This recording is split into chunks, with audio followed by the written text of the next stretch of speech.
Jadi di bulan April kemarin penjualan semen domestik itu ada di 3 juta ton, yang mana ini turun 31% year on year dan turun 38,8% month on month gitu. Di sini kita bisa lihat bahwa penurunan penjualan semen di daerah Jawa itu men-breakdown penjualan semen di bulan tersebut.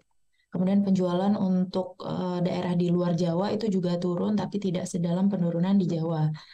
Pelemahan di bulan April ini tidak begitu mengejutkan ya, atau bisa dibilang ini sebenarnya largely anticipated, karena di bulan Ramadan dan Idul Fitri itu memang biasanya seasonality-nya penjualan semen cenderung lebih rendah. Kemudian juga di sekitar 2 minggu menjelang Lebaran itu biasanya ada pembatasan truk yang boleh melintasi jalanan tol maupun non-tol di sebagian besar daerah Jawa gitu. Makanya di sini kita bisa lihat penjualan semen di daerah Jawa itu turun lebih signifikan dibandingkan non-Jawa. Kemudian ini juga membawa penjualan kumulatif di Forman 23-nya itu menjadi sebesar 17,3 juta ton. Ini turun 12,1%. Kemudian kalau dilihat dari bag and bulk, di sini penjualan penurunan dari semen bag, yang mana bag itu biasanya lebih di drive dari permintaan dari sektor developer ya atau properti itu men-breakdown dia turun 14,6% year on year gitu. Sementara bulknya itu sebenarnya penurunannya tidak terlalu dalam ya. Sampai Forman 23-nya itu turun hanya 4% saja.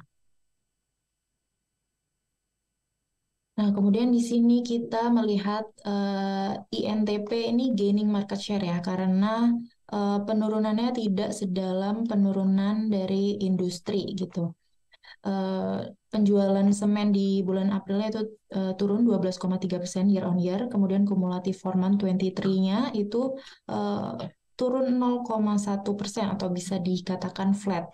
Sini kita bisa lihat penurunan terbesar utamanya itu ada di Pulau Jawa ya tentunya lagi-lagi. Sementara itu di sini kita lihat di daerah luar Jawa itu ternyata malah membukukan pertumbuhan nih 33,4% gitu. Dan di sini kita bisa lihat ya, seperti contohnya di Sulawesi itu penjualan semen bahkan tumbuh 86,4%, yang mana ini disebabkan oleh adanya pembangunan dua proyek smelter besar ya di Sulawesi gitu. Makanya di sini ya kami bisa mengira bahwa kemungkinan dari pembangunan proyek itu kemungkinan INTP yang paling banyak diuntungkan gitu. Sehingga di sini kita bisa lihat market share-nya INTP itu naik lumayan signifikan, terutama untuk yang di bagian luar Jawa gitu ya. Dari mungkin sebelumnya di Forman 22 itu market share 14,3%, di Forman 23 itu menjadi 21,3%, sehingga overall market share nasional INTP itu naik sekitar 3%. Sementara itu untuk SMGR penjualan semen domestiknya itu turun di bulan April turun 36,1%, month on month 42,4%, kumulatif Forman 23-nya penjualan semen domestik saja ya, itu turun 13%. Ya, ini sedikit lebih rendah penurunannya, maksudnya sedikit lebih dalam daripada penurunan penjualan industri. Jadi overall kita masih remain konservatif untuk pertumbuhan semen demand di tahun ini. Mungkin kita masih expect di range 0 sampai low single digit aja, yang mana ini nantinya sebagian besar lebih di drive dari pertumbuhan semen bulk daripada semen bag gitu.